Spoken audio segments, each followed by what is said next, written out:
Good evening. It is Sunday, March 7th, and in the history of our show, it's a first, our first March show ever. So we're going to march right on with a lot of fun tonight on the Ken and Glenn Show with a guy named Scott.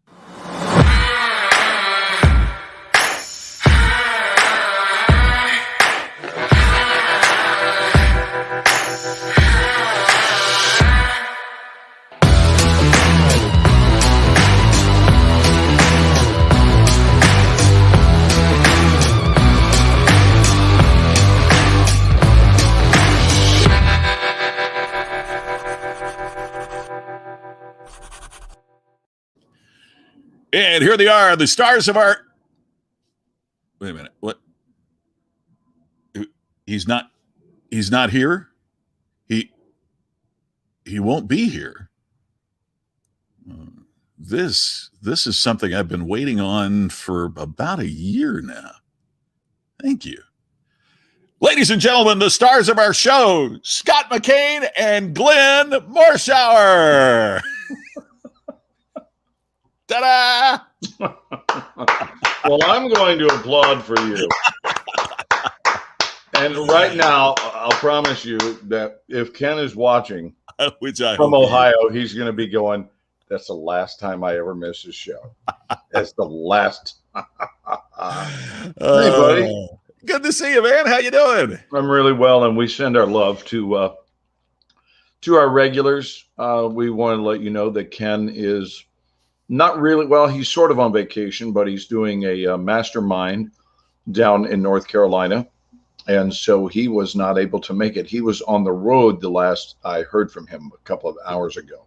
So he may check in, Scott, is that right? He may check in. He is hoping to be able to check in after they arrive in Charlotte. So, here comes trouble. Are you ready? Hi, I'm Ken Walls' secretary. Oh my God. And no, you're not. He can't afford you. I know. I know your fee. And the streak continues. Yeah. Okay, so I'm calling no bullshit because a lot of guys do call bullshit, but my friend Ken Walls here. Oh, look at Doug Wing. Bruce. So, Good to see you Glenn, guys. what's for supper? What's that? No, I'm asking Glenn, what's for supper? Well, right now that was a Halls. That wasn't dinner. That was just me having a little cough drop. But Jeffrey, did you get our congratulations? I did. For what? For your consecutive daily show for a year. Oh, God, yeah. The 16th will mark 1 year of every day. Okay. Yeah. Okay. Every day. Well, I don't know if we blew the surprise, but we sent you. We sent you a warm greeting, admiring you for your efforts and your achievements. I haven't sent that yet. I have to tell you that I'm very humbled by it, but extremely worth it. Well, let me tell you live then, Mazel Tov, my friend. Thank you very kindly. Very few Jews in Texas, by the way. Yeah, that's true. Famous Texas Jews is a very thin book. It is. Yeah, exactly. I like your shirt. What does it say underneath dude? Is it just dude? Oh, dude, be nice. There we go. Now we can see. How hard this is for a guy from Philadelphia to put this shirt on. Oh my gosh, that must cause you physical pain. Well, I wanted to have one that said "just kidding," but they didn't have that either. So where do you buy a shirt that says "Dude, be nice"? Where do you get that shirt? It's called online, I think. I'm not 100% positive. Oh, okay. You just go to Mother Google and go "Dude, be nice" T-shirt, and you'll probably get 10 people to sell you one. Is that the kind of thing where when you go back home, it's just so disappointing for people to see you wearing it? Oh yeah. Well, I give them the finger. Don't worry.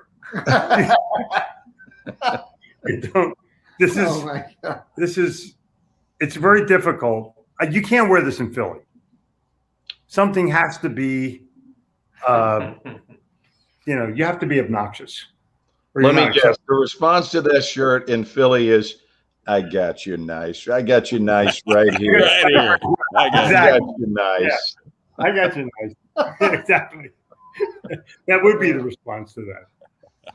So Scott, hey, Ken, you know Yeah. who's here? Scott Ricard. Scott Ricard. Nice. Joel, good evening. Renee, love to you in Vancouver. Bruce, Ernest. Who else do we have here? I don't reckon. who's this guy? Buvatosh? Buvatosh. Yeah. Bivatosh, don't know, but hello, Bivatosh. And Charles I don't Coach, think he's in Jersey. I don't think he's good in evening. Jersey. Curtis, Nancy, good evening. Good evening, all of you.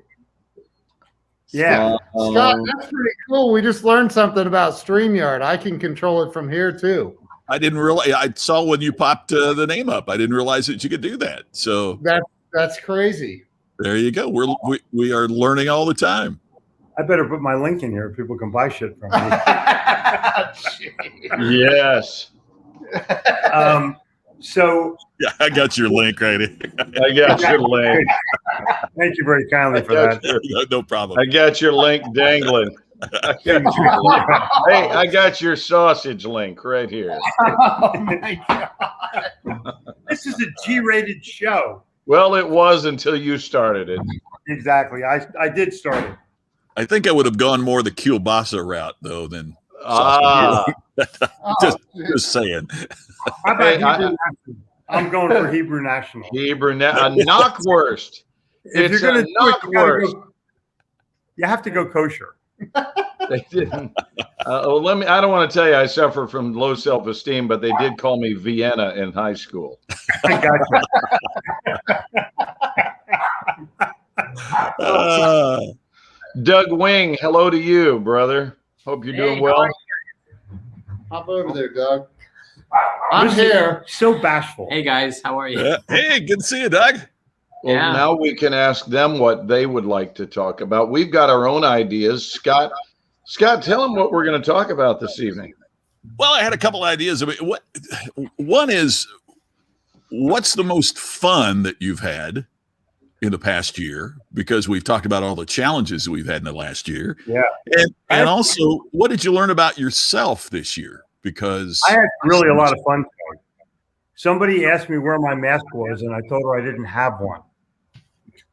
And she said, "Well, you can't come back in the store anymore without your mask."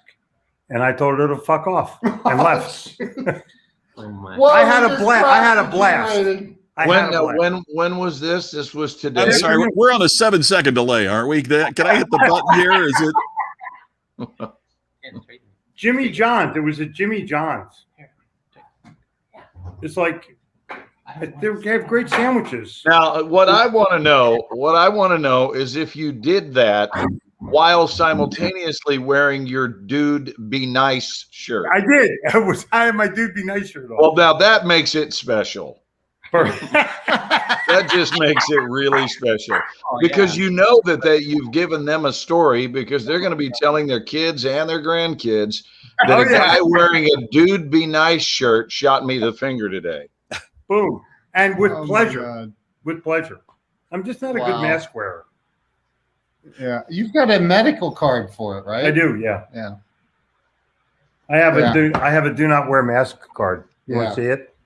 He does. I've I'm seen not it. sure.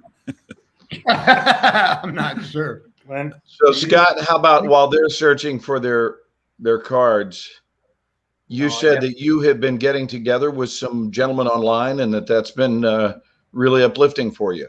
Yeah, I've got buddies that we have gotten together and had a bourbon online every Friday afternoon together, and you know it's funny. We made the commitment to do it. We've done it every Friday, and it's been terrific.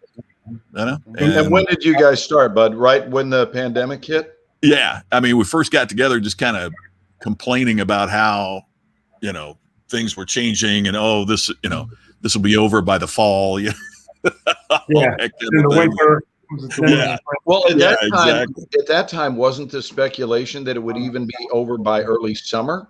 Yeah, I mean, there were people that were speculating that, right? That the heat will kill the virus, which of Right. course didn't work when it was summer in Australia at the same time. Right. And then they figured out how, strikingly similar summer is worldwide. It just occurs at different months. But if it Right. didn't kill something then, it's not going to do it now. So, Yeah. I'm with you. Yeah, we just, no one's dying. what's that? No one's dying. The statistics don't bear out the pandemic. There's my Oh, message. that's ridiculous. Come on. Let's not even go there. That's so asinine.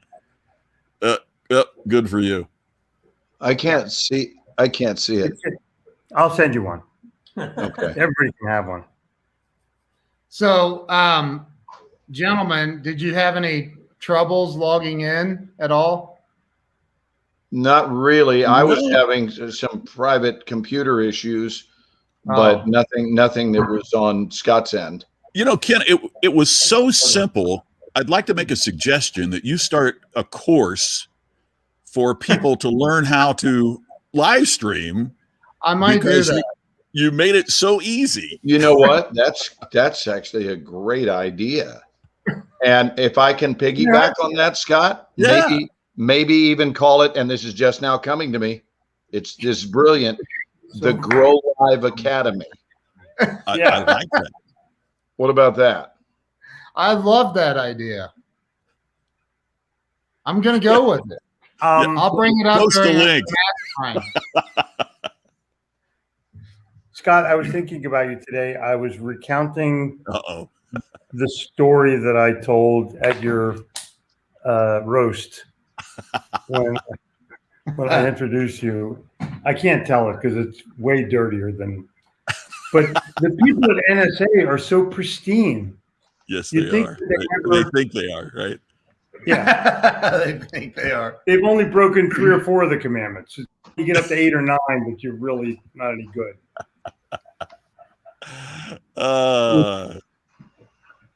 Yeah, look, Charles has posted a link for you there, kid. Oh, look at that. How Yeah. about that, huh? Nice. Nice.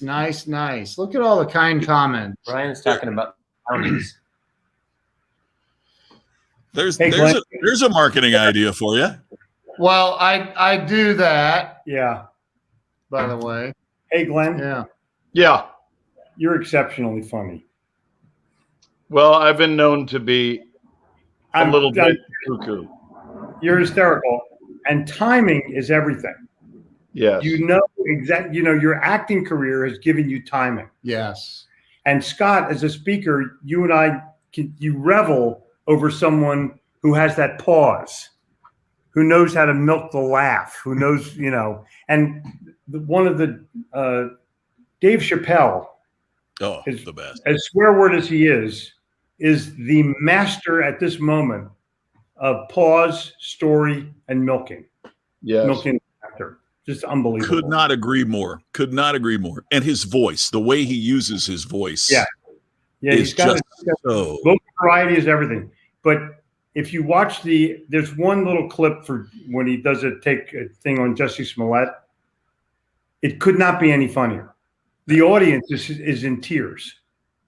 So if you're in the audience and it's a little dirty, but it's funny as hell, and you might want to just take a look at it. There's Bob Donnell. Do you know Bob? You know Bob. Oh yeah, we're like this. Do you know But this is me over here. Hey, good evening to you, Bob. Bob? How you doing? Wow. Oh my Bob, Yeah. Bob introduced And Robert, me. yes, that is Doug Wing. Yeah. Can't you tell? Look at his beautiful hair. Yeah, look at him. Look at He has more gel. Look at his Than beautiful Carter hair. has pills. Justin has landed in Charlotte. Justin, Hey, welcome Justin. to Charlotte.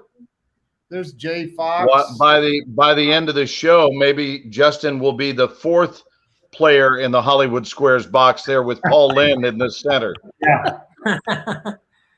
Jeffrey has the coveted Paul Lynn square.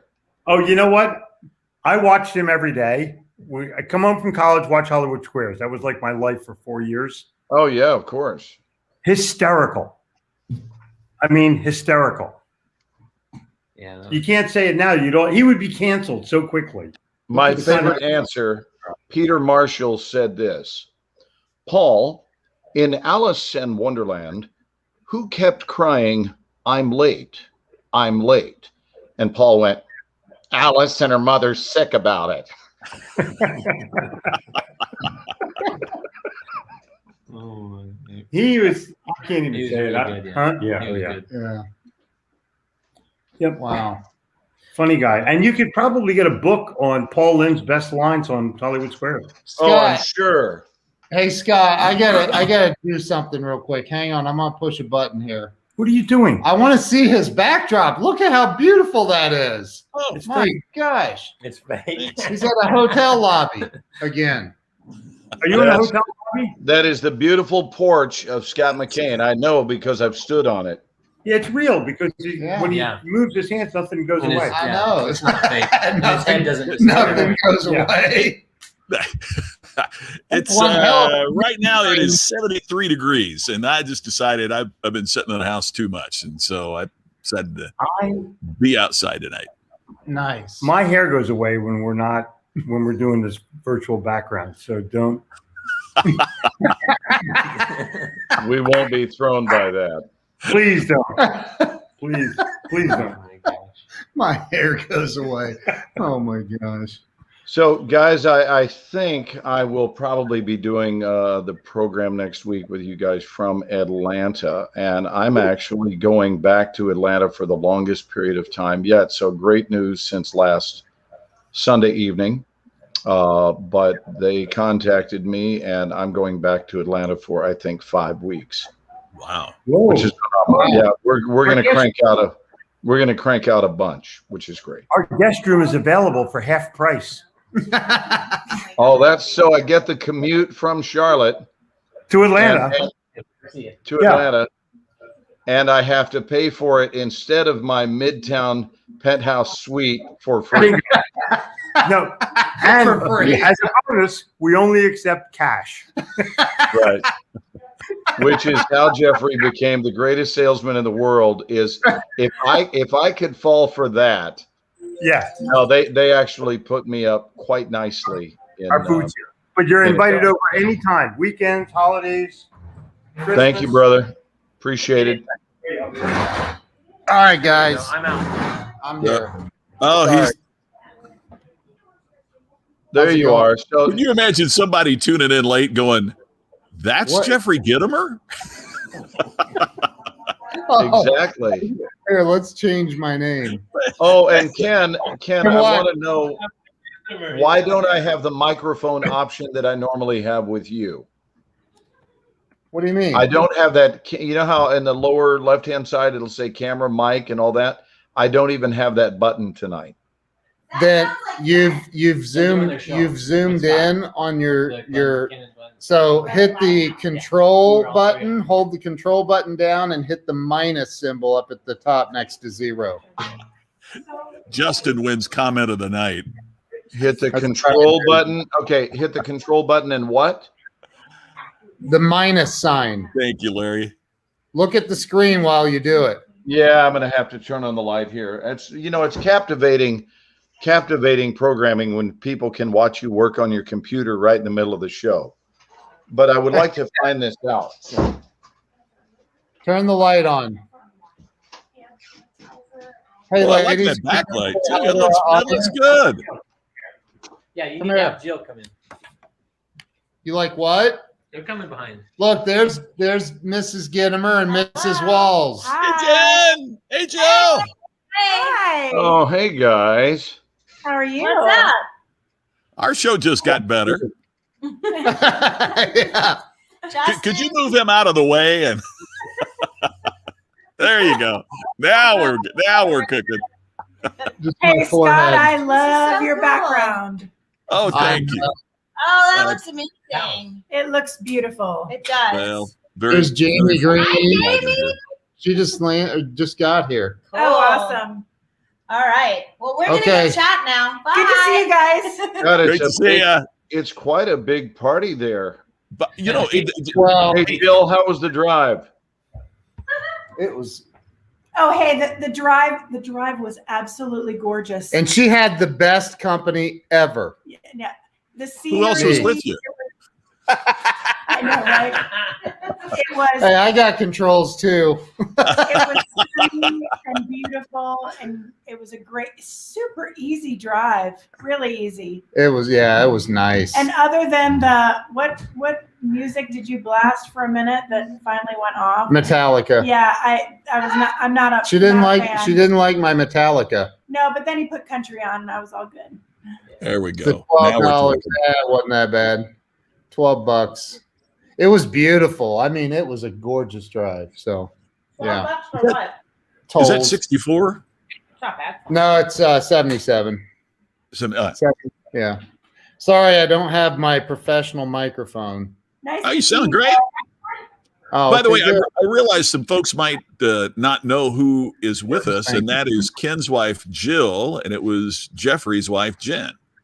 Yes. Yes. Oh, So, clean. Here, what can we- Jerry, she got to talk to me on the trip. All right. And Ken, if I Uh-oh. want to have the chat, what do I need? Did you get to the microphone button? No.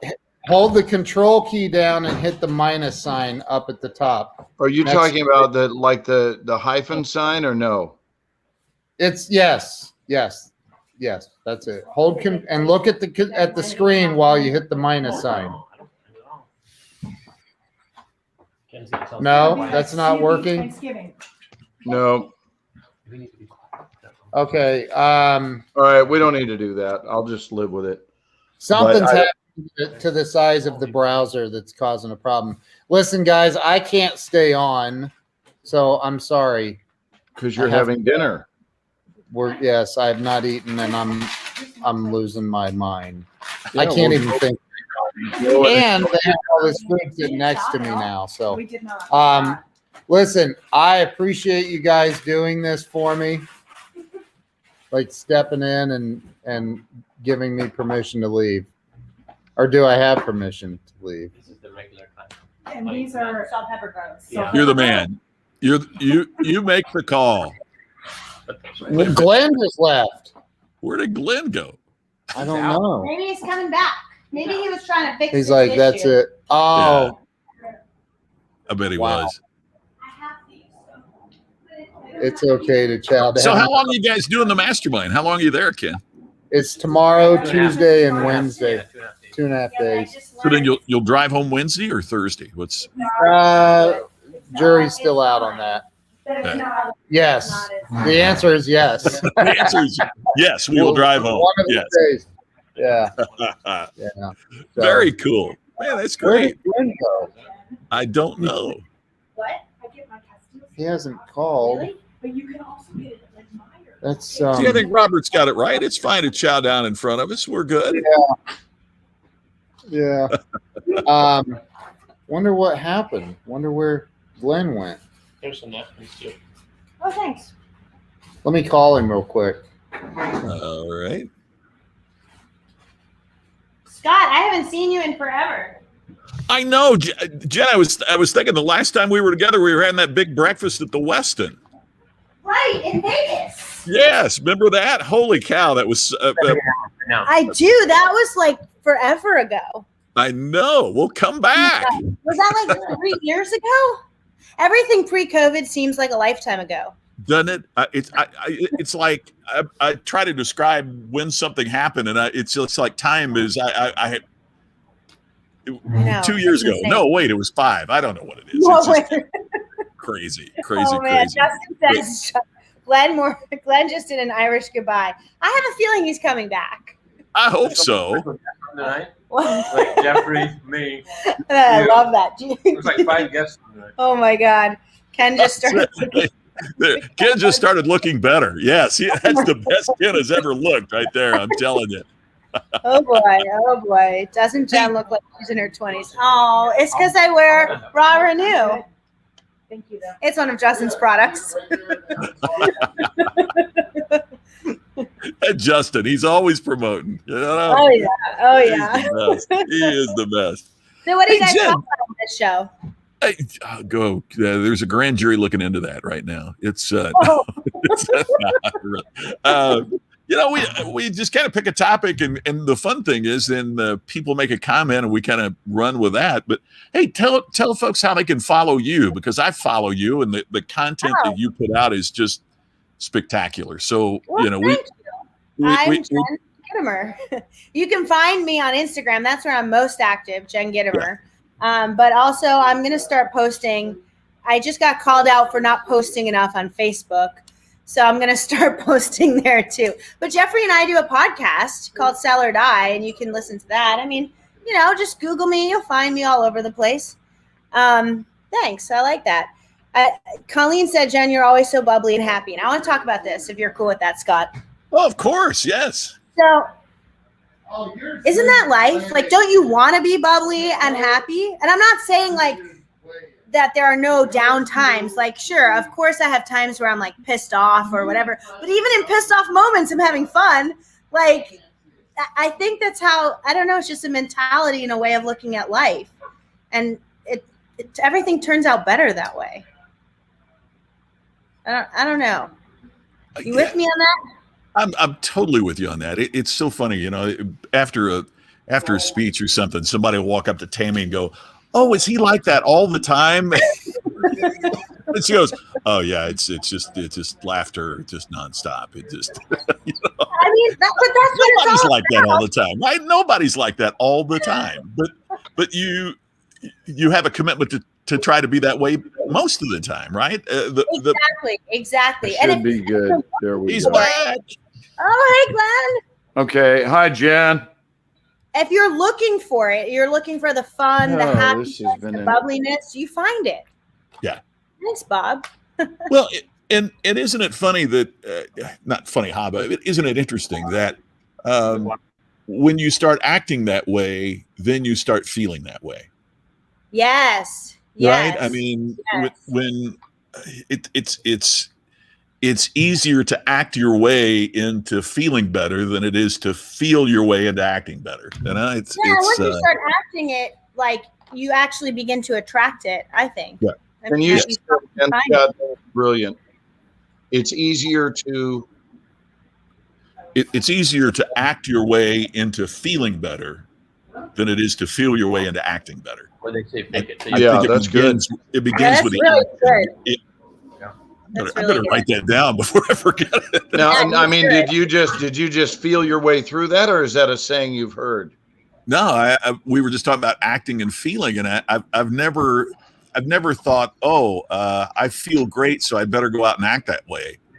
Yeah. But I've thought I've got to act like I'm feeling good, and Feeling good. before too long you do. It's I mean, there's been times for all of us that we didn't feel that great, but then the camera comes on and you have to walk out and give a talk, or something happens, and adrenaline's the greatest drug in the world. It's amazing what happens when that kicks in. So, Yeah, without a doubt. Jen, you look like you're being called away there. Well, I was thinking that I might leave because it's our dinner time here, but would that be cool? Yeah. Okay. Yeah, that's great. Thanks for jumping in. Really appreciate Hell it. yeah. That's awesome. What's All fun? right. See you soon. Let's go to Jen, what breakfast a again. pleasure. Hey, you guys got this. Oh, Ken brought food over. Oh, thanks a lot. Look, I'm hungry now. Chowing down in front of us here.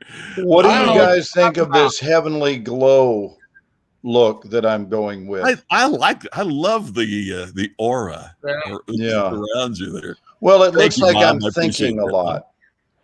Yes. I like that. I'm serious. I really do too. I'm not kidding. Hey, leave that up there. Leave that up there. I'm going to take a screenshot of that for Jeffrey. Hang on. Which Bob's? Yeah, Where'd it go? I'm going to put this on his desktop. Oh, it's on phone. Is that his computer? Yeah. He was doing the Look deal. at Smile, there. guy. Bob wrote it. Or hey, this is a shot for Jeffrey. You can flip him off if you want. I wouldn't do that to Jeffrey. I got it. Gentlemen, thank you. We'll see you, Ken. Have a nice meal, Bye. buddy. All right. Love you all. See you later. See you soon. Love you back. You guys have a great mastermind. Thank you. All right. I'll be in touch with you. Those little All right. builders there. See you soon. I'm not leaving, Scott. Oh, please don't. No, Hey. I'm just getting rid of that top light. I think this is just a little bit better.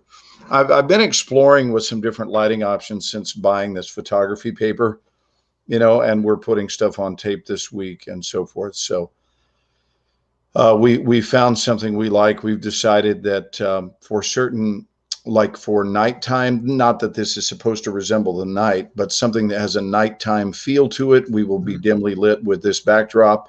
And for whenever producers want to read me for something that is midday and a little more upbeat, we went and purchased these 7-foot rolls, 7 foot in width rolls of, I guess, photographic backdrop paper. And one of them we bought was cobalt blue, which I think should look really interesting. And right after the show tonight, I'm taping one on the cobalt blue backdrop. So we'll see. So tell me more about this meeting, because I want to get on track with the idea that you've been gathering weekly, which is always, a good thing. I know I gather with my students every week, and there's something about, tell me if you find this to be true. There's something about the ritual, any ritual that grounds us during challenging times, that a lot of times we can lean into a ritual of ours that keeps us from experiencing overwhelm, because no matter come hell or high water, that old expression, come hell or high water,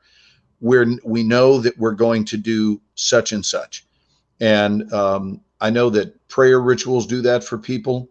I know that a morning walk, that ritual, like as long as I can do my morning walk, then I know that things are organized. Or maybe you take time to phone someone and tell them you love them. But I'm a big fan of rituals. I love that. And this sounds like it's a ritual for you guys. Yeah, it really is. And, I don't know if I imagine you experience it more in Texas than you obviously would have in California. But for those of us that are speakers, there's not a lot of people around us that do what we do. I can commiserate here in Las Vegas with servers or entertainers or whatever whose lives and incomes have been impacted so much. But when a lot of times when someone says, "What do you do?" and I say, "Well, if I say I'm a professional speaker," it ranges to, "Well, what's that?" Or "You can make a living doing that," or it's such an unusual occupation that it's hard sometimes for folks to get it. And it's just great to be able to talk in shorthand with people. I'm sure when you talk with other actors, there's a language and a shorthand that you use that I probably wouldn't understand. When you have people with you that you can share those things with, it just binds you together and makes you stronger. And unknowingly, you just took me across the bridge. What you just said served as the perfect segue to my issue that I have on Ooh, That's Just Wrong. And my Ooh, That's Just Wrong came this week from, and we always do this at 36 minutes after the hour. It's exactly, Glenn. I'm so glad that worked out, because that's exactly the time that we do this every week. And you know why it's important that we do it at 7:36? Because it evidences ritual. So Yes. ritualistically, we do it at 36 minutes after the hour.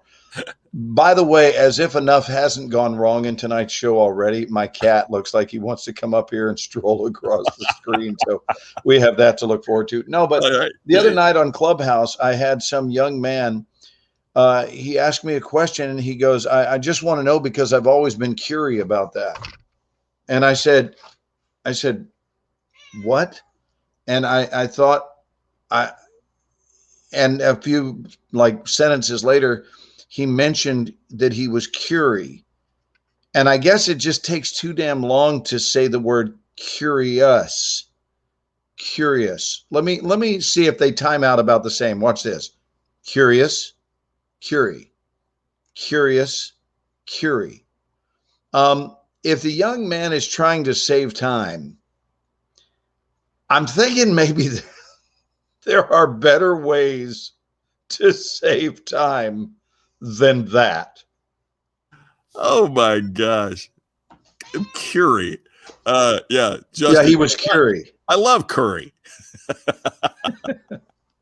Have you ever Oh, heard man. anyone say, I was just curie? I thought I'd ask. I've never heard that. I mean, there are. I never want to hear it again.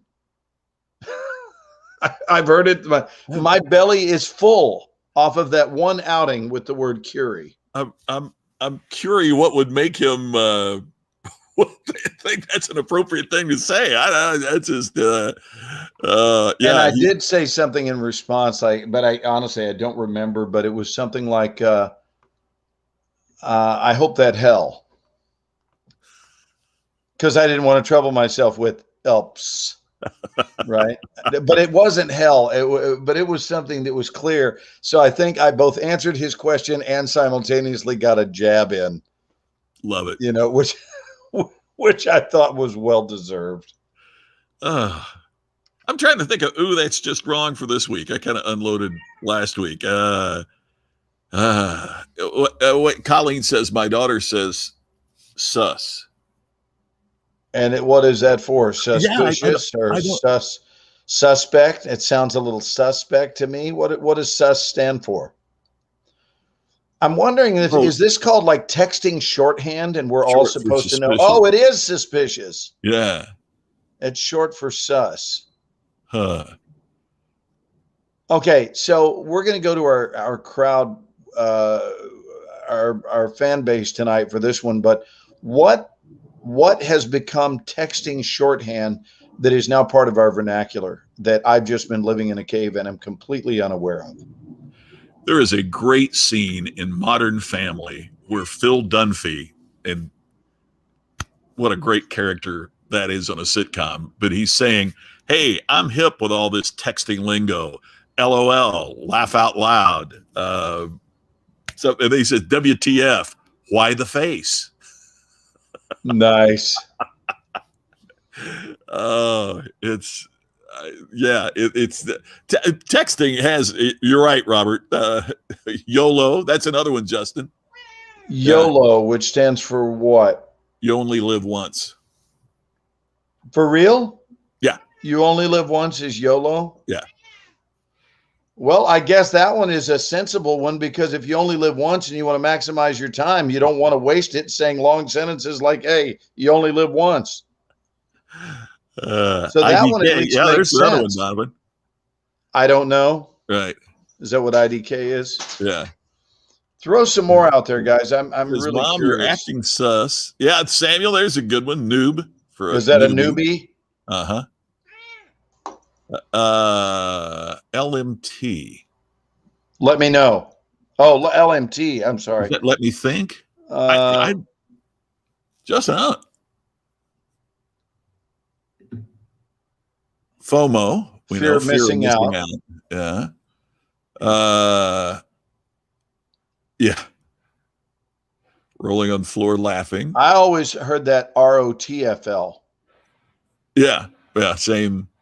See, even that one, they shortened out the T. Yeah, so the T was taking up too much time. Too much space. And it got cast out of here. What are some of the other ones? I'm curious. There's another good one. SMH. Smack my head, you know. Are you guessing on these, or you know No, that one that's I it? do. That one I do know. I didn't realize that SMH. Smack my head. Smack my head. I haven't ever heard of that. Let me think. LMT. That's or LMK. Let me know. I've seen that one. Right. Actually, LMT in Texas stands for Linda McAllister Talent, which is Linda McAllister is my rep here in Texas, and my sweet friend of many, many years. TTYL. That's the Golly. maybe that's the end of a singing thing, and it's called That's the Yodeling Lesson. No. That's the young life. I don't know. Yeah, it's funny. Donovan, I've given out all my coolness with IDK. Oh, I know what it stands for. Put it back up there, Scott. Can you? Yeah, let's see. Wait a minute. Where'd it go? Well,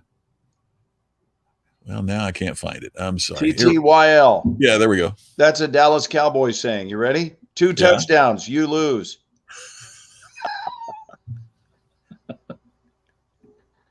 That's actually a fun game, is to come up with Yeah. initials and then you get to guess what they Oh, mean. of course. Good grief. Oh, talk That's- to you later, Colleen. I'd never seen that one. No one's ever said TTYL to me. Oh, here's a bunch of them from Justin. Yeah, rolling on the floor laughing. Shut the Yes. up. In case you missed it. Too long, didn't read. Let me know. Never mind. Thank goodness it's Friday. TBH, to be honest. Yeah, I've seen that one. TBH. Good Lord, Justin. You're a He knows walking them all, man. authority. And let's see. Roxy's got a good one there. TTYL. Oh, talk my to you sweet later. Roxy. I haven't seen Roxy in quite a while. Roxy's been a busy girl. Samuels knows them all too. You don't know, do you? YDKDY. You don't know, do you? Wow. It's interesting stuff. Yeah, it's amazing how texting has changed. You know, I remember years ago reading an article about how texting was taking over communication in Japan, and Yes. the prediction was, but it'll never fly here. You know, because we'll just talk on our phone or we'll send an email, and obviously that article was completely wrong because I mean, texting is the way. I would ask that in my speeches. You know, how many of you, by show of hands, how many of you have texted someone in your own home? And every hand goes up. You know, every Right. hand goes up. And it's like, dinner is ready, get down here. You know, where my mom would yell, you know, dinner, so that everybody in the family knew that dinner was. Now we just get on the, you know, now we text. We text that. I have a theory as to why. And it's not a joke, and I'm curious because I know you like to banter back and forth about stuff like this, Scott. But I have this theory that the reason, you know, we were so excited when the phone was invented. I mean, I wasn't around during Alexander Graham Bell days, but we got excited, and then we did it for a number of years, and then something changed where we realized we didn't want to be overly involved. We didn't want to be too involved with people's stories. And all of a sudden it became so easy to access people and they, us, that brevity seemed to be attractive.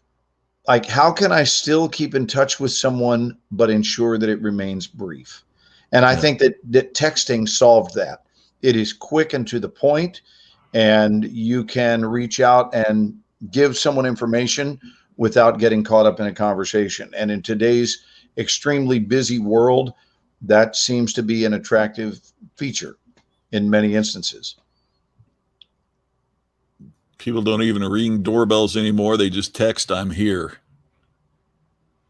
That's right, Curtis. Well, Curtis, I agree with you. And I think that honestly, a ringing doorbell in today's world is intrusive.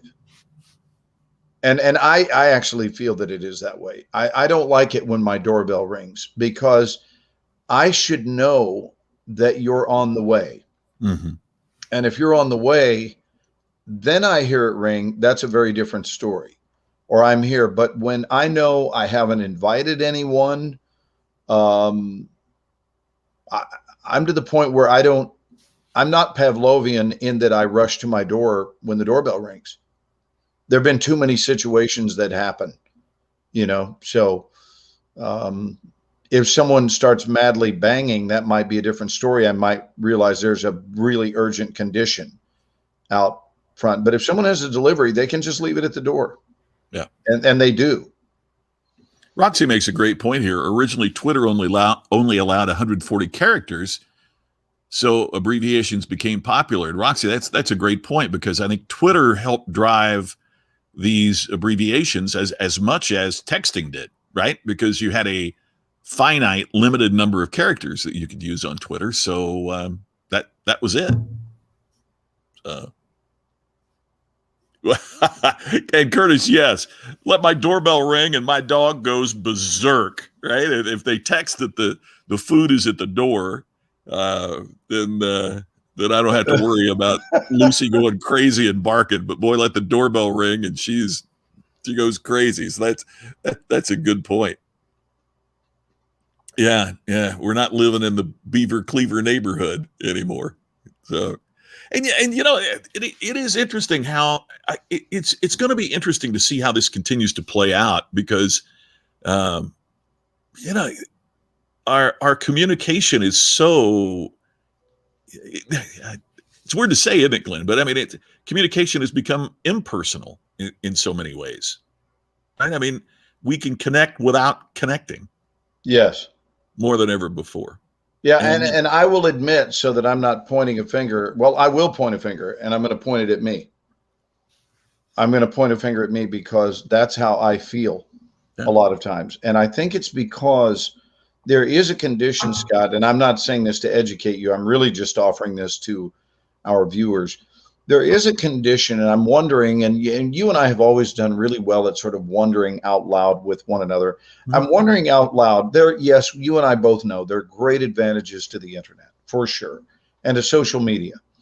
But, you know, Ken and I the other day were on the phone, and I just brought up, I just needed to vent that I feel like social media is like there's no happy middle ground. It's either really good and you're making great use of it, or it's nightmarishly bad and you're really being abusive with the use of social media.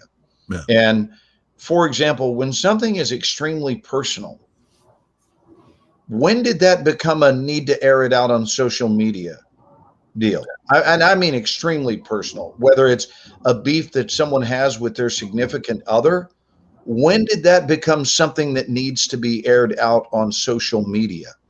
I've seen people humiliated on social media, which is it's the sort of modern day equivalent of seeing someone drawn and quartered back in the old days, you know, public execution, only it's public humiliation. And I've seen that.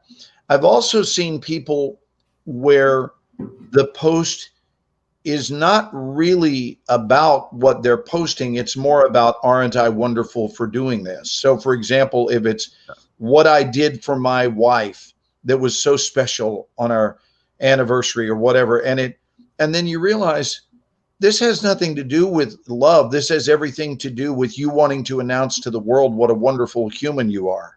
Yeah. And I know Carolyn's policy on this has always been, don't ever write me a love letter that gets put on social media, right? Because that letter, and I've got strong feelings about that, that letter is between your heart and my heart. Right. It's not your heart, my heart, and the world and the viewers. And I would think that's one of the most difficult things about being married to a celebrity. When you're married to someone who's well known, when is it ever just yours? I'm speaking on behalf of the spouse. When is a moment ever just yours? When is dinner not divided? And social media seems to be there to interrupt. And so I think that we kind of at some point have to take charge and for example, say, I'm setting the phone aside. This is our time for dinner and a movie or whatever. It's not dinner, a movie, and Clubhouse. It's, you know, am I making sense? Yeah, totally. No, I think you're spot on. And I also think that one of the things that has happened with social media, that when I was on television in Indianapolis, and it's certainly, you know, minuscule compared to the recognition that you get in public, but you know, when you're on TV all the time in a community, in that community, people recognize you, right? Of course. I could go to Columbus, Ohio, and nobody would know who I am. But when I was on television all the time in Indianapolis, people were, and And that was one of the things my wife used to say is, you know, it got to the point that she didn't like going out because somebody would always come by and interrupt our meal and want to talk about that week's movie review or that week's story that I did, Exactly. or that, you know, and tell me what they thought of that, to the point that, you know, and that's one of the things that I didn't realize until I experienced it was the person that comes up, they say it one time, but your partner sits there and he or she has to hear over and over and over and over. And it got to the point that, you know, she just didn't want to go out anymore because it gets so, and I think one of the things that's happened is that social media has made more people feel like celebrities, or they become, and addiction is a word that I think gets thrown around too much, but people get quasi addicted to, I've got to answer this on social media. That's more important than the conversation that I'm having with the person that's right in front of me. Yes, And yes. And that's destructive to the most important relationships in our life. Yeah, so there's an unhealthy prioritization. Yes, that's exactly. That's Someone is taking a back seat, someone who is right there in front of you, who in theory should be the star of your moment. Yeah, exactly. Right? They're the star of that moment, and yet they become an extra. How about this? They become an extra in a moment that is only between the two of you. I don't mean this politically at all, but have at it. But I met Bill Clinton one time, and it was at a private reception party thing in Indianapolis, and I'd heard people talk about how charismatic he was and how focused he was. Regardless of what you think about him politically, when you meet him, he locks on you. And you are the only one in his world. You feel like the world is revolving around you at that point. Not him, but you. And the way that he locks on and just eliminates, you know, because when you're meeting him, there's 10 other people that just can't wait, you know, and they're so excited and there's so much distraction going on around. And I just admired so much his ability, his discipline, you know, to for that moment make you feel like the center of the universe. Tammy, at our National Speakers Association convention, there's so many folks that you only see once a year, you know, and so you tend to be looking because you don't want to miss any, but I developed a bad habit of, while I was talking with someone, also, you know, making sure I didn't miss somebody else. And Tammy told me this great story. She said, do you know how Mary Kay Cosmetics got started? Which is out of Dallas, Texas. Right. Mary Kay Ash from Dallas, Texas. She became a great salesperson for another, you know, network marketing, multi-level marketing company. And she won an award trip to meet the founder. And she waited in line and she was so excited to meet the founder of the company that had made her so much money.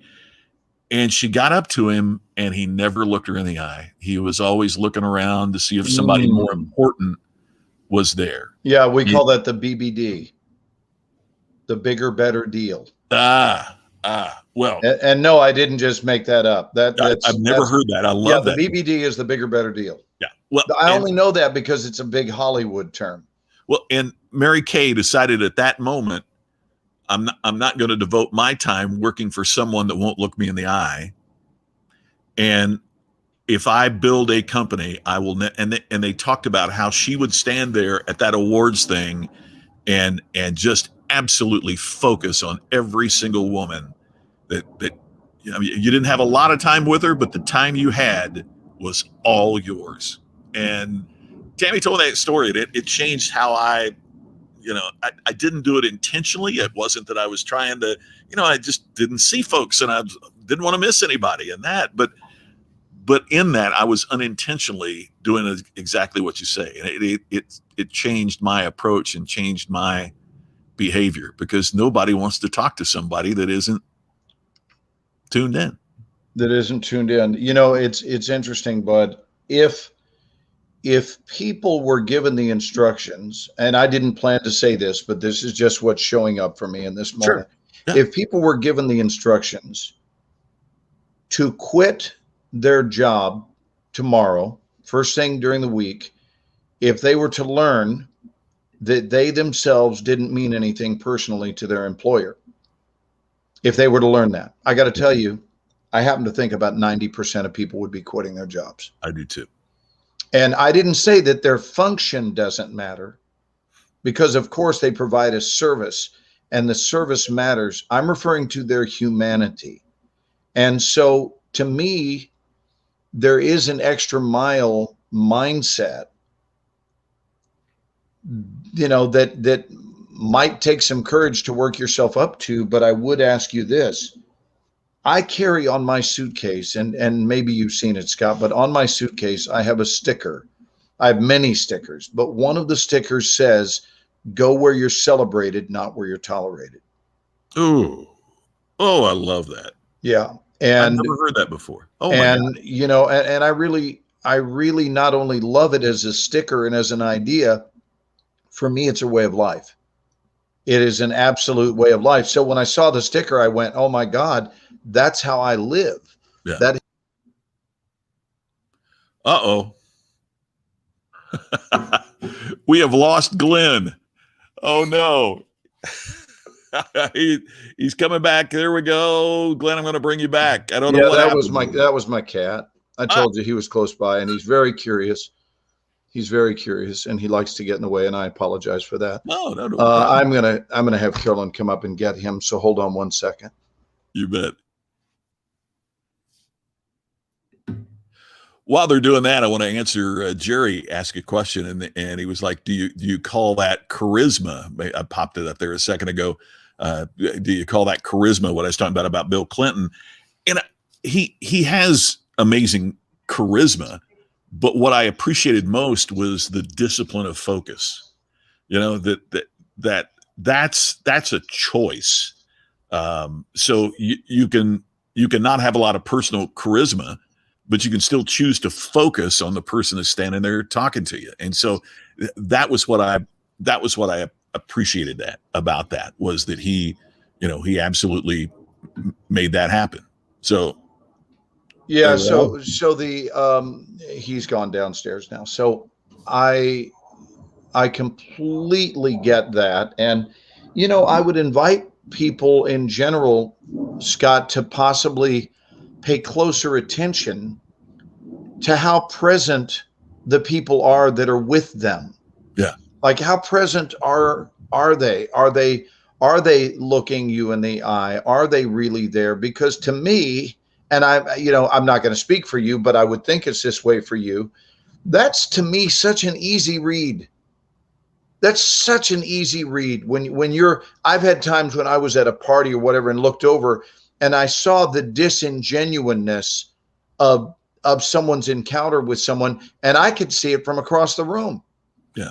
And I'm wondering, do you not see what's going on there? Do you not feel it? And maybe it's because I've spent 46 years at the epicenter of insincerity, right? The saying about sincerity in Hollywood is it's all about sincerity. And once you've learned to fake that, you've got it wired.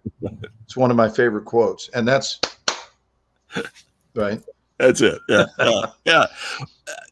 Let me ask you, and maybe this is hard to evaluate about yourself, but you know, there are a lot of speakers, there's a lot of actors, there are, and people say, why did you break through? Why did you make it? And how much of you making it do you attribute to your talent?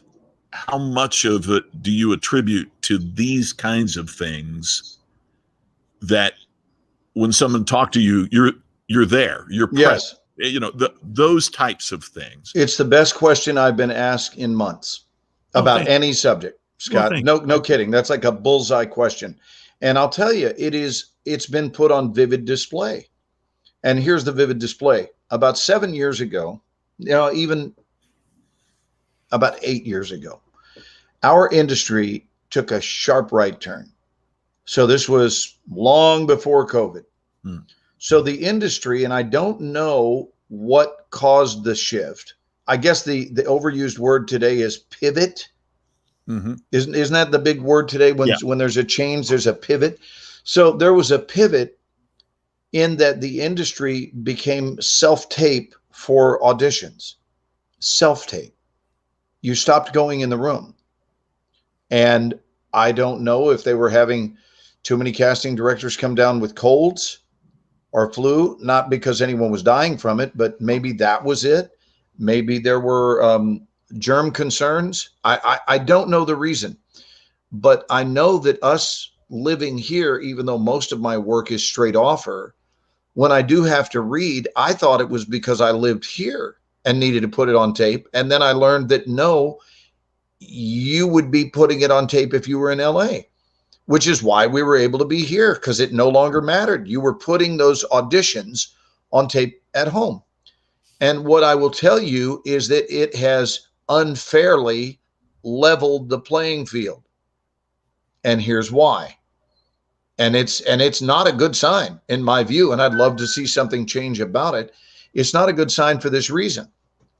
They don't know how many takes that took the actor. They don't know that. Yeah. And that is not in their best interest. Right. So, for example, they get floored with someone and their ability, and they have not seen how that person functions around other humans. They have no idea what their essence is because all they did is watch them do a scene. So it's not allowed them to conduct what is a big part of the audition process, which is a jerk assessment, right? Right. And if the actor comes in and nails it in the first take, and they were tremendously prepared, and the energy came in the room of winning expectation, it is so easy. I used to find it easy to book those jobs. So now all of that element has been eliminated. Now, where I know you can relate to this is, you tell me, do you think that giving a talk is the same online as it is in front of a live audience? No, you're exactly right. And you know, it's funny. I was talking to a meeting planner that had booked me, and she was talking about that now. Typically, all you did was watch a 7-minute demo video, and you would book somebody for an hour-long keynote based on this 7-minute demo video. And she was the kind of person, she wanted to do, you know, it's hard to, have one-on-one, but she'd want to get you on a Zoom call, and she would want to talk to you, and she would want to interview you and that kind of thing. So she booked, her boss wanted to book this guy. And so it was a 7-minute video. And I said, well, how was the speech? And she said, in his hour-long keynote, he had 7 great minutes. Wow. So it's the same. It's kind of the same principle in that if you only watch 7 minutes for a 60-minute speech, how do you know that there's a quality 60 minutes there? If you, I mean, would you hire somebody that you haven't? Would you? It's like, I was talking to a company the other day, and I said, "What's one of the biggest challenges?" He said, "Well, we're hiring salespeople on Zoom. Anybody can do this on Zoom for 5 minutes. Sure, but think about how we make first impressions. I mean, handshakes are a part of first impressions, right? If somebody if somebody gives you that limp fish handshake, someone just mentioned the limp fish handshake. Yeah, that's what made me think of it. Oh, it was Bruce. Bruce Mills mentioned that. Yeah, and I mean, how do Bruce, you know thank that? you for that. How do you know that if we're not in the same room? I mean, right. You can't. And so there is a right. truckload of information, very telling. You and I have talked a lot about tells. Yeah. There are so many tells that show up in an in-person encounter. Yeah. So how about this as an analogy? What if your pathway, so this is what has happened to the acting industry. What if your pathway to the NBA, listen to these 2 scenarios. One is you send them a 2-minute video of spectacular shots you've made. The other is you have to stand at the top of the key live in front of them and shoot the basketball from all around the court, starting at the top of the key, then moving into the foul line, then running layups, then showing them a hook shot, a fading jumper, right? And then how about this? How do you shoot when someone's in your face? Absolutely. Yeah. You know, because that's the other thing is acting does not occur in a vacuum. So what they discovered back in the 24 days in the audition, and I think I've shared this with you before, they would have someone that would do a nice read, and it was for one scene, a one-day player, what they call a day player, one scene with Kiefer Sutherland. And they only had a couple of lines, and they nailed the read, and this was in person. Mm-hmm. But then we added the in your face, and the in your face person wasn't even Kiefer Sutherland. It was Jack Bauer, meaning it was Kiefer in character. In character. And now these people who were fine in the producer's session were freaking out in the show because it's, oh my gosh, it's Jack Bauer. I'm doing a scene with Jack Bauer. And we can't have that on our show. So all of those things, and they started asking Kiefer to show up at some of the reads so that they could get used to dealing with him. And if they couldn't deal with him in the interview, then they knew they certainly aren't going to be able to rely on them to deal with him on the day. Yeah. And so this to me is where our industry has failed tremendously because they're not seeing, metaphorically speaking, Scott, they're not seeing all the missed shots anymore. Yeah. Yeah. So those of us old timers, we don't miss a lot of shots. Yeah. We don't miss a lot of shots because we've been on the court for a really long time. So someone else sends a tape that is only the ball going in metaphorically, and decisions are made off of those tapes, which has made the business far more competitive, and it's competitive in a way that creates an unfair even bias. Yeah. It's like a reverse bias. Is there a bias? How do I say this? Is there a bias, an experience bias? And here's what I mean by that. Particularly immediately after 24, did people go, oh, but the audience will know him as Aaron Pierce? I don't even know how I escaped that, Scott. The answer is yes, and there's a name for it in the industry. Do you know what the name is? The typecasting? Or Yeah, but there's this specifically, yes, typecasting is what it's called. But there's a nickname for typecasting, and that nickname was called Gilligan syndrome. Oh, no kidding. Yeah. How And it got that name because that's exactly what happened to Bob Denver. Yeah. Gilligan's Island ruined his career. Subsequently, in other words, during the time they were doing Gilligan's Island, great and all that. But once it went into reruns, and here's the problem, it was on the air for so many years and still is in syndication that it was a joke for him to even walk in. They're like, we can't hire him. That's Gilligan. So he ceased to be, check this out. There was a tipping point where he ceased to be Bob Denver. Yeah. He's no longer Bob Denver even. He doesn't even have his own identity. He's Gilligan. Yeah. And so all of a sudden, how do we hire this guy to be the killer in our TV movie? We can't. That's Gilligan. And the greatest roles that would have awaited him are nullified because of the little Gilligan, white beanie and the red shirt that he always wore. I wonder if a lot of people realize that he always wore a red shirt and the skipper always wore the blue shirt, and those things were always immaculately laundered. Yeah, exactly. Their shirts were never dirty, and nobody ever commented on years of stench. And why did Tina Louise pack so many dresses for a 3-hour tour? That's fascinating. And the other thing is wasn't Gilligan. I mean, I don't know how this works, but wasn't that before residuals were really? I mean, they didn't get residuals. Well, check this out. 2 of the actors did. Oh, really? 2 of the actors, because their agents played hardball. And guess which actors they were? No idea. Well, put it this way, it wouldn't be the ones you would think. I mean, you would think it'd be Gilligan and the Skipper, so I'm That's assuming what it you would wasn't, think. right? Yeah, right. It wasn't. It was Don Wells and the Professor. No kidding. Russell, Yeah, yeah.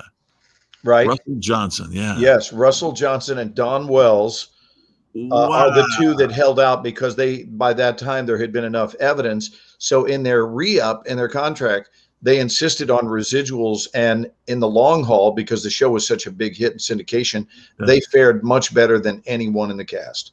Wow, how interesting. Isn't that amazing? Now, is residuals just a normal part of everything now? I mean, or is that something? Oh that has yeah, to be no, negotiated? it's automatic. If you're a member of the union, Yeah. the Screen Actors Guild, that's going to be a part of it. But this is it's a fascinating topic, because by all rights, I guess there could have been a chance that people would just say that's Aaron Pierce. Yeah. And I think the idea for me, it did help me to grow my beard. So for example, on Bloodline, just get a little facial hair going. And then of course that puts a little darkness to it. It certainly does shape, it changes my appearance enough. And then the character itself helped. So I guess I got to tell you, I didn't remember. I remembered the character. I didn't remember it was you until we became friends and we talked about it. Right. Well, which I mean, that is a huge compliment, right? I mean, because you became that character, and I didn't sit there and think, oh, I remember him when he was on 24. Yeah, it was so different, and you look different, and you just did such a brilliant job. Here's the thing, and here's the thing about being a character actor is you've got to be able to do, for example, if I'm going in, I have to be able to do this in such a seamless way. If I'm playing a character like this, where you completely lose sight of what you used to know me as, and this becomes the only version of me you recognize. That's the true meaning of being a character actor. And then you're a chameleon. So you better have some game following up a long run on a series, because if you go in vocally sounding the same way, that vocal familiarity will be readily identifiable. Then it cues up the imagery, and all of a sudden it's like, well, we can't have it.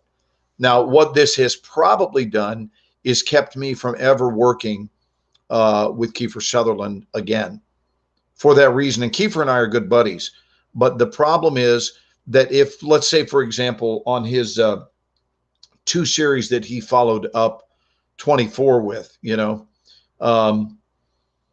the reason I was never asked to guest star on that show is not because there are any problems between us. There's nothing but love. But the minute I show up on that show, everybody's going, oh, come on. Couldn't they have been more imaginative than this?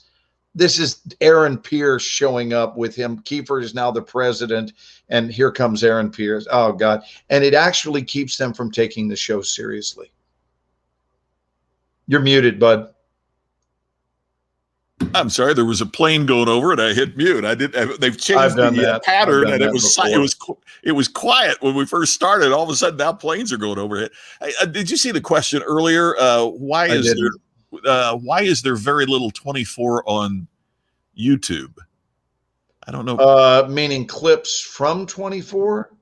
I mean, 24, they wouldn't show the episodes on YouTube, right? Because they wouldn't have the licensing for it. Right. And 24, to me, that's one of the other things too. I mean, why are sitcoms so profitable? Well, part of it is you can syndicate it so easily, and you don't have to watch. 24 would have to be one of the hardest shows to syndicate, right? Because if it's on right now and I plop and it's the 8th hour of season 4, it doesn't stand alone like a Seinfeld. Well, that's because in traditional television, each episode is an island. Yeah. Each episode has its own unique storyline.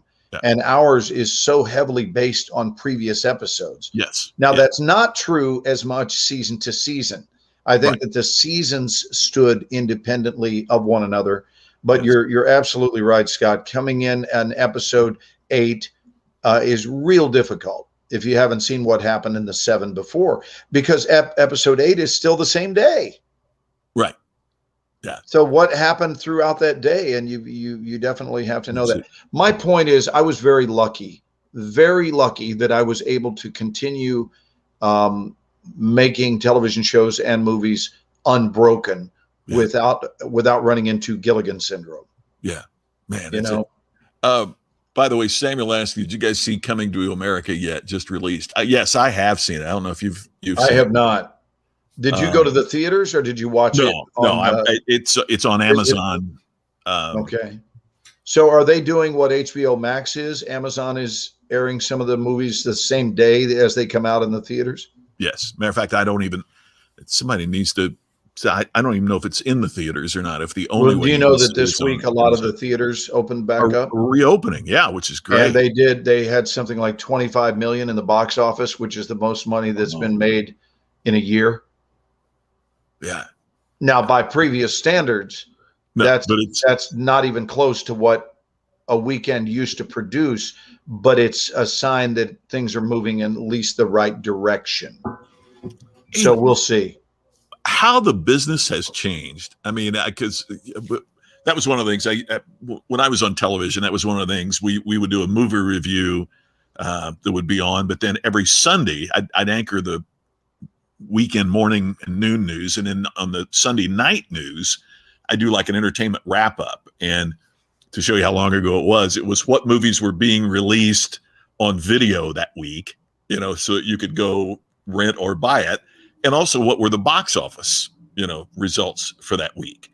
Mm-hmm. Well, holy cow. I mean, now it is such a global, it was then, but it's even more so now. I mean, your opening box office in China is as important as just the way that producers have to think now in terms of, is this going to sell in the Asian market? How do we make this sell, in Islamic countries? All those things come into play that I don't think when they were making decisions in the 80s that they thought as much about it as they do today. No, it's first and foremost in their thinking. Those aren't even back burner issues anymore. Right. Yeah. Yeah. And the same is true, Scott, with regard to, can I just tell you, I enjoy discussing the industry with you. Oh, thanks. I'm And I don't mean fascinated me. by it, so I don't mean to. I don't mean me. I mean the business. Yeah. Right. I will tell you that with regard to The Resident, for example, I'm not only able to see it through my eyes. I'm very able to see it through the eyes of a producer for the show. And from the standpoint of a producer, it's thank God it has not become cost prohibitive, but it is certainly more expensive than it has ever been. Yeah. So, for example, let's take an actor. Doesn't matter if it's me, any actor who's coming in to do the show from Los Angeles or from New York. Those are the two cities they fly people in from typically. I'm one of the odd ducks in that we base out of Dallas. Yeah. But for the guest stars that come in, they used to fly them in on a Monday to do wardrobe on Tuesday to shoot Wednesday. And if wardrobe was an easy slam dunk, they would sometimes do same day, right? Especially if it was the same time zone. So a New York actor could fly in the morning, be in Atlanta by noon, and have the whole afternoon to wardrobe and be on set the next day and is filming. They finish, they return home the following day. So they are out of town for 48 hours. Fly in Monday, shoot Tuesday, fly back Wednesday. Now they fly you in a week before the show. You have to COVID test before your flight. When you land, you get a test. And I think it's all good. I mean, I think it's very appropriate. But when you land, you get a test. And guess what? You get a test before you go to the hotel. You land and go to the clinic. That's my first stop when they pick me up. Then I come back, settle in, and I am tested daily. And I don't go anywhere. And I start shooting a week after I get there. Wow. A week. So that's just one actor. So times that by everyone that they're bringing in, it is so much more. I think I've heard that the production costs are up something like 20% simply courtesy of COVID. Wow. Wow. That's how much more money. And 20% on $10. Okay, you don't freak out if you go to Taco Bell and your $12 bill becomes 14 and a quarter. Yeah. But when you're talking about 20 to sometimes 25% on a couple of $1 million for an episode. Yeah, per week, right? I mean, per episode, right? Per Yeah. episode, and you're talking. I've heard it between 20 and 25%. That's a lot of money, and the only thing that will counterbalance that is your advertising revenue. Yeah, they called us soap sellers for years. You're going to have to sell advertising in order to offset that cost, and if you can't get those sales, the show goes under because the show becomes cost prohibitive to make. That's the mindset of a producer. Man, that's just. And that's why they call it show business, baby. It ain't all show. It's part show and it's part business. And if you ain't got the business part of it down, you don't ever get to do the show, because there's no show if the business ain't happening. A friend of mine, and it was Betsy was my late wife's best friend, did a documentary, and it was fascinating watching her try to put the money together to make that happen.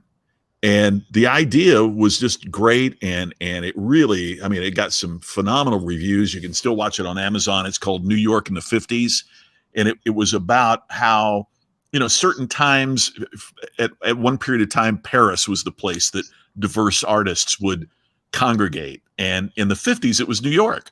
So Sure.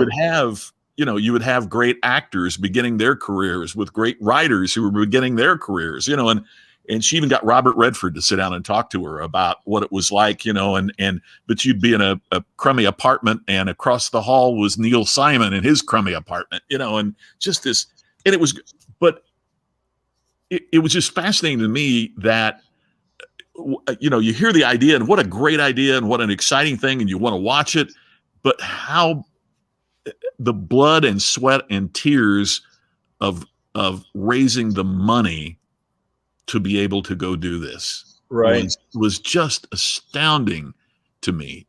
And no guarantee. I mean, there's the other thing. It's like if I'm making coffee cups, I can project, okay, well, we can sell, let's say we can sell 1,000 of these if things don't go right, and we can sell 5,000 of them if things go great. And you put together you can make the movie and nobody goes to see it. You can't even get distribution, and you can't. It's just the craziest business. There are almost no movies made where the producers don't have the sensation that they are rolling the dice. Yeah. Believe it or not. So here's an example. Will Smith was the most proven box office, specifically summertime box office hit star ever. He was the most bankable summer hit star. And we did a film called After Earth. It's a slam dunk. Yeah. Not what happened. Slam dunk. Studios would have thrown money at it to get it made, just because you look at the track record. And it's like betting, Whirl Away or Secretariat against some horse that was bound for the glue factory, right? Everyone would bet that Secretariat would beat it. And every so often, the glue factory horse wins the race.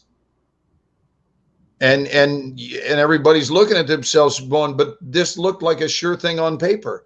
And so sometimes these big projects, some of the exceptions is that, the studios threw money at Transformers because of Michael Bay's track record.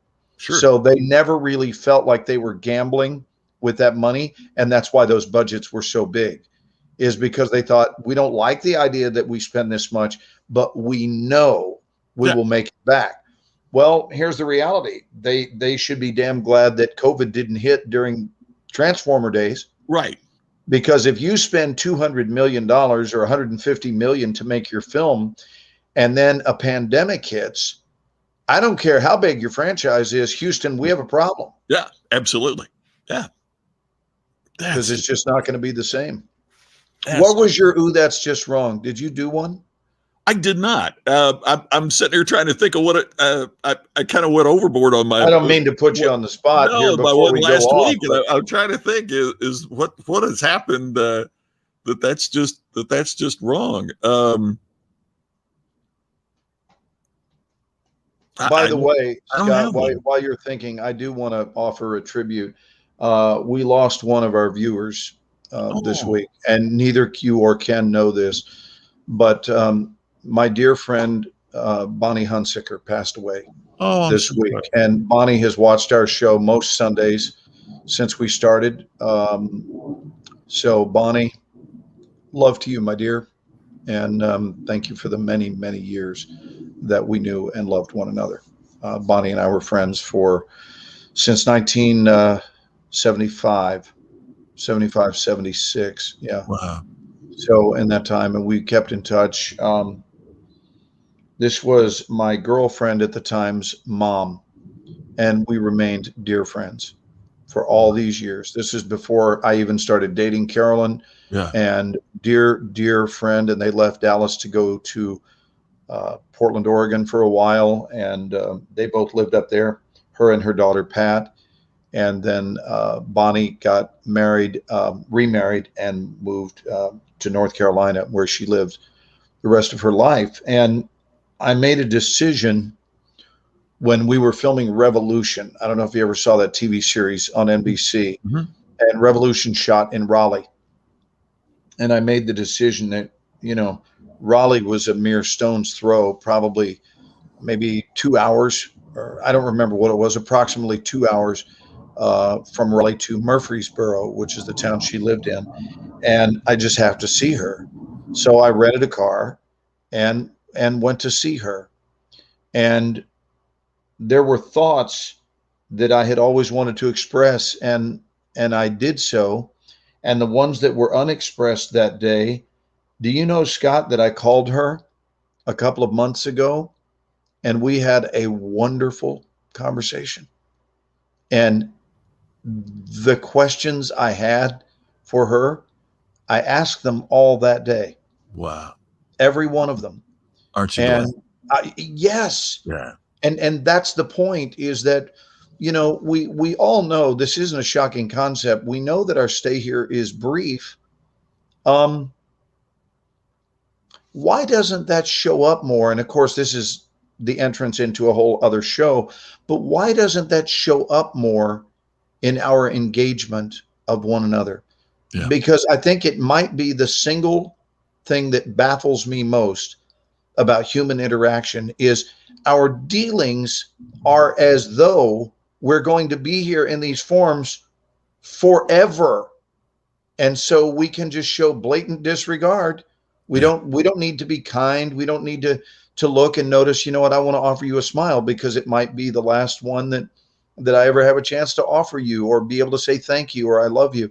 And that doesn't mean that you're motivated from some sort of morose perspective. It's Right. just the truth that we're passing through. We've known it every day since we were born, or at least when we were old enough to have the concept of life being a temporary situation explained to us when we were a couple of years old, whatever it is, when we figure that part of life out. But then it's as though we regress back to the mindset that doesn't know that. And then here's what happens. Someone we care about passes, and we wake up. I don't even want to say we, because I'm really not talking about myself. I'm going to exclude myself from this group because I don't play by these rules. Yeah. But as a people, it's as though people get wide awake. They get startled into consciousness. They get startled into decency. They can't wait to hug somebody and remember how much you mean to me. And then damned if it's not 24 hours, 48 hours later, it's as though it never happened, and it's right back down the rabbit hole and into the rat race of life. And we've reverted back to the disconnectedness and the mindlessness and the lack of unity and the lack of brotherhood that was being practiced before we got that dreaded phone call. And what I'm asking you, and I'm asking the world, is why don't those calls change us for the better permanently? Yeah. so that even as we move through our grief, we are pleasantly changed for the better, where we become kinder. And here's the deal: we stay kinder. I love that. I don't know why we visit kindness and then we leave it again. Yeah. You reminded me of a line I haven't thought of for a long time. I can't remember Jane. I can't remember her last name, but the writer and companion of Lily Tomlin, and Lily Tomlin delivered the line. But it is the problem with the rat race is that even when you win the race, you're still a rat. Wow. Isn't that a great line? It's so great. So I'm so just right. sending my You're so right. condolences out to to Pat, if you're watching tonight, or if you ever see this on replay, and if not, you'll feel it vibrationally, whether you ever see this or not. And Bonnie Hunsicker, I enjoyed being your friend, and I know you enjoyed being mine, and I have that feeling of confidence and certainty upon the news of your death. It's really nice to be in a place of no regrets. Yeah.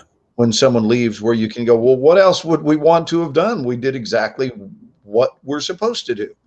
That's one of the great blessings of my life, is that, when my first wife passed away, I mean, there's a million things I'd love to tell her again. Sure. But it's not like you missed out on telling. But there was nothing there's nothing that was left unsaid. Right. And that's a great feeling. It's a great blessing. Well, we're going to leave some things unsaid tonight because the show has ended, but we'll be back to say them soon. And Ken will join us again next week. We look forward to that. So, any last thoughts, Glenn? No, brother. I enjoyed hanging with you tonight. Oh man, it's always the best spending time with you, my friend. And I'm going to make a prediction. I feel something very good in the air. That's all I'm going to say. I feel something very good in the air. I think I'm going to have some really good news to report back to you guys next week. Oh, I hope so. Awesome. Don't even know what I'm referring to. I don't know if it's going to be Ozark. There are a couple of other things, but I just feel like something's brewing, and maybe it's that I will have read the upcoming scripts. I obviously cannot talk about those, but sometimes I feel the presence of a rumbling, and I'm feeling that. So, and it's awesome. Really, really strong. Well, it's what we were talking about. Was it last week or the week before? It's the reverse paranoia. The world is pronoia. Yeah, that's what I think about that a lot since we talked about. So, how about if we nickname it this? We're going to coin a phrase tonight: the pronoic rumble. Ooh, I like that's that. Just right. That is just right. Ooh, that's just right. Have a good week, brother. We'll see you next week on the next edition of the Ken and Glenn Show with a guy named Scott. Love you, brother. We'll see you soon. Love you guys. Make good choices.